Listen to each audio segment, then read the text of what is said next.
सरकारला दुःखाची जाणीव करून देणं हा जर गुन्हा असेल तर तो गुन्हा मी केलेला आहे. त्यासाठी तुम्ही द्याल ती शिक्षा भोगायला बी मी तयार आहे. तुम्हीच आम्हाला सांगा आम्ही जगायचं का नाही ते. सरकार शेपूट हलवून हलवून म्हैस दमती पण पाठीवरचा कावळा उडत नाही. तसा आत्महत्येचा विचार आमची पाठ सोडित नाही. कोरड्या बळावानी कपाळ असणाऱ्या बायका, बिनबापाची लेकरं असल्यासारखी माळावर फिरणारी जनावर, हे सारं गावाला नजर लागली म्हणून नाही झालं सरकार. गावाकडं कुणाचीच नजर गेली नाही म्हणून झालं. शिकलो नसतो तर किती सुखात राहिलो असतो. अन्यायाची जाणीवच झाली नसती. देवाचा कोप झाला असं समजून बसलो असतो अंधारात तुमच्या लाल दिव्याला हात जोडीत. गोचिडासारखे चिटकून बसले सातबाऱ्याला सावकार आणि बुजगावण्यासारखं उभं आहे सरकार. आभाळ वाटतंय सावत्र आईवर. दुष्काळाचं कुरूप ठणकत चाललंय आणि शेतकऱ्यांसाठी कोंडवाडे बांधायचं ठरवून सरकार शांत झोपी गेलंय. देश महासत्ता होण्याचे स्वप्न बघण्यासाठी.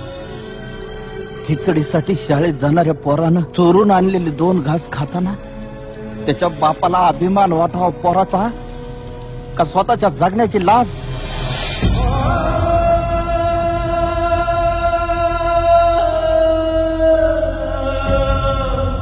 अजून अंत पाहू नका सरकार. शेताचा मसलवाटा झालेला आहे. ज्या दिवशी शेतमालाला भाव मिळत नाही म्हणून उभं पीक जाळतो आम्ही, त्या दिवशी तुमच्या नावानं सुतकच पाळतो आम्ही.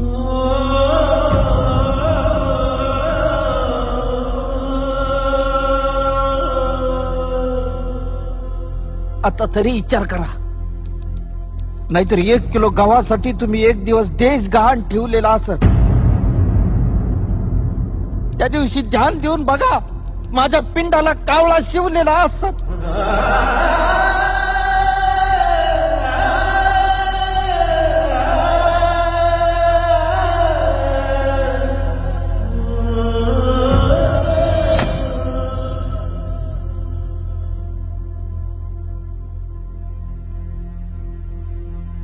माझी काहीच तक्रार नाही.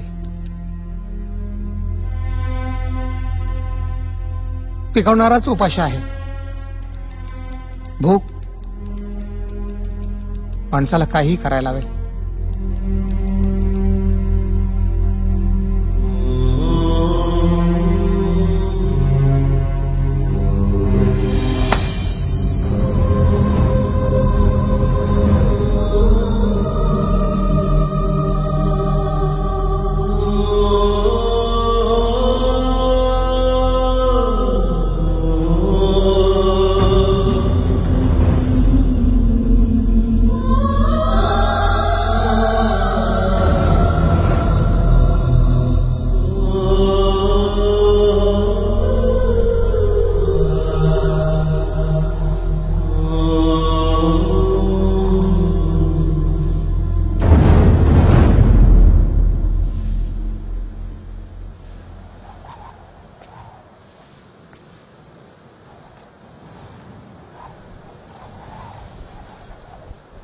अशाच वावटळी उठायला लागल्या होत्या.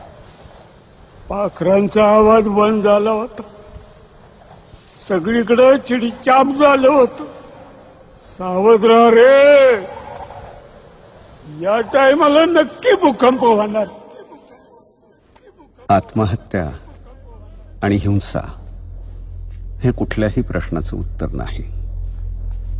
समाज व प्रस्थापितांनी आणि प्रामुख्यानं शासनानं शेतकऱ्यांचं दुःख समजून घ्यावं व माणूस म्हणून त्यांचं जगणं मान्य करावं ही माफक अपेक्षा.